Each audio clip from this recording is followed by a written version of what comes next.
अतुलितबलधामं हेमशैलाभदेहं धनुजवनकृशानं ज्ञानिनामग्रगण्यं सकलगुणनिधानं वानराणामधीशं रघुपतिप्रियभक्तं वातजातं नमामि। माता अंजना अपने पुत्र की मानसिक स्थिति देखकर कभी कभी उदास हो जाती और वानर राज केसरी तो प्राय चिंतित ही रहा करते थे। हनुमान जी की आयु भी विद्या अध्ययन के योग्य हो गई थी। माता पिता ने सोचा अब इसे गुरु के पास विद्या प्राप्ति के लिए भेजना चाहिए। कदाचित इसी हेतु से इसकी दशा परिवर्तित हो जाए।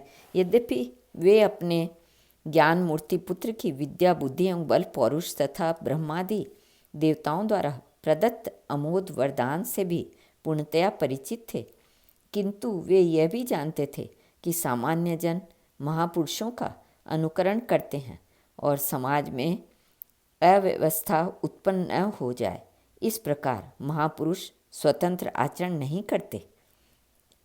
वे सदा शास्त्रों की मर्यादा का ध्यान रखते हुए नियमानुकूल व्यवहार करते हैं। इसी कारण जब जब दयाधाम प्रभु भूतल पर अवतरित होते हैं, वे सर्वज्ञान संपन्न होने पर भी विद्या प्राप्ति के लिए गुरुगृह जाते हैं। वहाँ गुरु की सर्वविध सेवा कर अत्यंत श्रद्धापूर्वक उनसे विद्योपार्जन करते हैं। सच तो यह है कि गुरु को सेवा से संतुष्ट कर अत्यंत श्रद्धा और भक्तिपूर्वक प्राप्त की हुई विद्या ही फलवती होती है। अतएव माता अंजना और कपीश्वर केसरी ने हनुमान जी को शिक्षा प्राप्ति के लिए गुरुगृह भेजने का निश्चय किया। माता पिता ने अत्यंत उल्लासपूर्वक हनुमान जी का उपनयन संस्कार कराया और फिर उन्हें विद्या प्राप्ति के लिए गुरु के चरणों में जाने की आज्ञा प्रदान की। किंतु वे किस सर्वगुण संपन्न आदर्श गुरु के समीप जाएं? माता अंजना ने अतिशय स्नेह से कहा, बेटा, सर्वशास्त्र मर्मज्ञ समस्त लोकों के साक्षी भगवान सूर्य देव हैं। वे तुम्हें समय पर विद्या अध्ययन करने का आश्वासन भी दे चुके हैं। अतएव तुम उन्हीं के समीप जाकर श्रद्धा भक्तिपूर्वक शिक्षा ग्रहण करो। कोपिन, कछनी, काछे, मूंज का यज्ञोपवीत धारण किए, पलाश दंड एवं मृग चर्म लिए ब्रह्मचारी हनुमान जी ने भगवान सूर्य की ओर देखा और फिर विचार करने लगे। माता अंजना ऋषियों के श्राप से अवगत थी ही। उन्होंने तुरंत कहा, अरे बेटा, तेरे लिए सूर्यदेव कितनी दूर है, तेरी शक्ति की सीमा नहीं है। अरे ये तो वे सूर्यदेव हैं जिन्हें अरुण फल समझकर तू बचपन में उछल कर निगलने पहुंचा था। सूर्यदेव के साथ तू क्रीड़ा कर चुका है। तेरे भय से राहु प्राण लेकर इंद्र के पास भागा था और तेरे भय से सुरेंद्र भी सहम गए थे। बेटा, ऐसा कोई कार्य नहीं जो तू न कर सके। तेरे लिए असंभव कुछ नहीं। तू जा और भगवान सविता से सम्यक ज्ञान प्राप्त कर, तेरा कल्याण सुनिश्चित है। फिर क्या था? आंजनेय ने माता पिता के चरणों में प्रणाम कर उनका आशीर्वाद प्राप्त किया। दूसरे ही क्षण वे आकाश में उछले तो सामने सूर्यदेव के सारथी अरुण मिले। हनुमान जी ने पिता का नाम लेकर अपना परिचय दिया और उन्होंने अंशुमाली को दिखला दिया। अंजना नंदन ने अत्यंत श्रद्धापूर्वक भगवान भुवन भास्कर के चरणों में प्रणाम किया। सरलता की मूर्ति, सर्वथा निश्चल हृदय, विनम्र पवन कुमार बद्धांजलि खड़े देखकर सूर्यदेव ने पूछा, बेटा, यहाँ कैसे?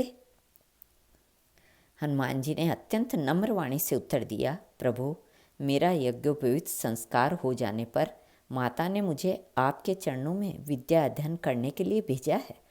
आप कृपापूर्वक मुझे ज्ञान प्रदान करें। आदित्य बोले, बेटा, देख लो, मेरी बड़ी विचित्र स्थिति है। मुझे अहर्निश रथ पर दौड़ते रहना पड़ता है। ये अरुण जी रथ का वेग कम करना नहीं जानते। ये क्षुधा, पिपासा और निद्रा को त्याग कर अनवरत रूप से रथ हाँकते ही रहते हैं।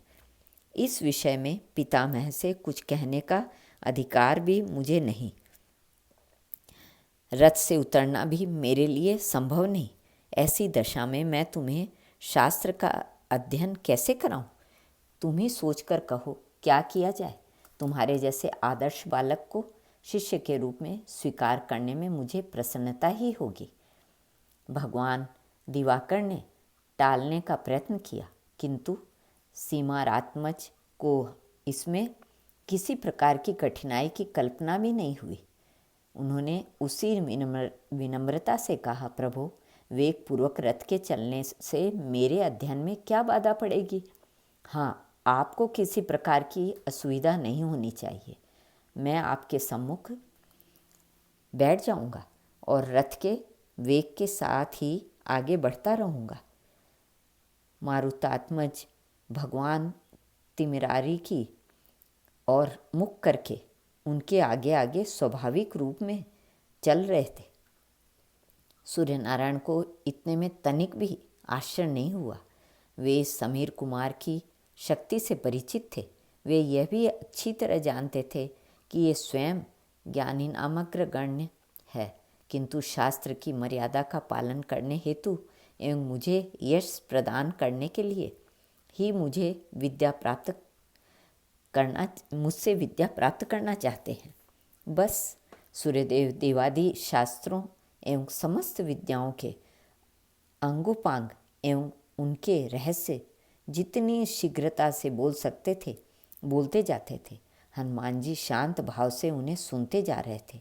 प्रश्न और शंका तथा उत्तर और समाधान की आवश्यकता ही नहीं थी।